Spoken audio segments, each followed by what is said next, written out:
আমি কোনো B team নই। আমি এ টিমের ক্যাপ্টেন হিসেবে খেলতে নেমেছি, কোনো বি টিমের ক্যাপ্টেন হিসেবে নয়।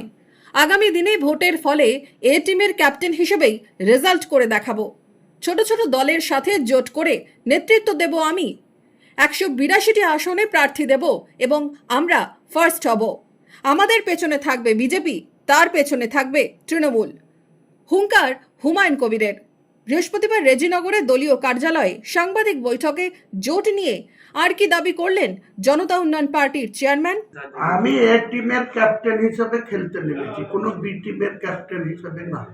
আমি আগামী দিনে রেজাল্টের দিনে এ টিমের ক্যাপ্টেন হিসেবে রেজাল্ট করে দেখাবো। ভীম আমার সঙ্গে থাকবে, এসডিপিআই আমার সঙ্গে থাকবে, আজাদ সমাজ পার্টি থাকবে, যে নতুন একটা জাতীয় উন্নয়ন পার্টি হয়েছে পূর্ব মেদিনীপুরে প্রতাপপুরে, তিনি একজন পীরজাদা রোহলা মির সাহেব, ওনার দল আমার সঙ্গে থাকবে। আমি ছোট ছোট যেসব রাজনৈতিক দল আছে 6-7টা দলের লোককে আমি নেতৃত্ব দেব জনতা উন্নয়ন পার্টির চেয়ারম্যান হিসেবে, এবং 182টা আসনে লড়াই করব এবং আমরা ফার্স্ট লার্জেস্ট পার্টি হব।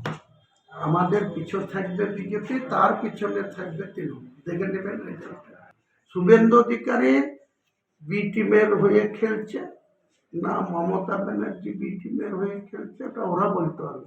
আমি বলছি আজকের দিনে পশ্চিমবাংলার রাজনীতিতে আগামী আসন্ন 2026-এর যে 18তম বিধানসভার ভোট, সেই ভোটে হুমায়ুন কবির এ টিমের ক্যাপ্টেনের নেতৃত্ব দিয়ে ভোটে নামবে। এ টিমের, বি টিমের কোনো গল্প আমার কাছে নেই। মনমোহিনী হেলথ কেয়ার, স্বাস্থ্য সেবায় অটুট শ্রেষ্ঠত্বের শিরোপা। জেলায় প্রথম robotic knee replacement, cardiology with cath lab, neurosurgery, specialized trauma unit থেকে স্পাইন ট্রেন, একগুচ্ছ পরিষেবায় নিয়োজিত। Manmohini health care, quality care with personal touch, Baharampur শিল্প তালুক।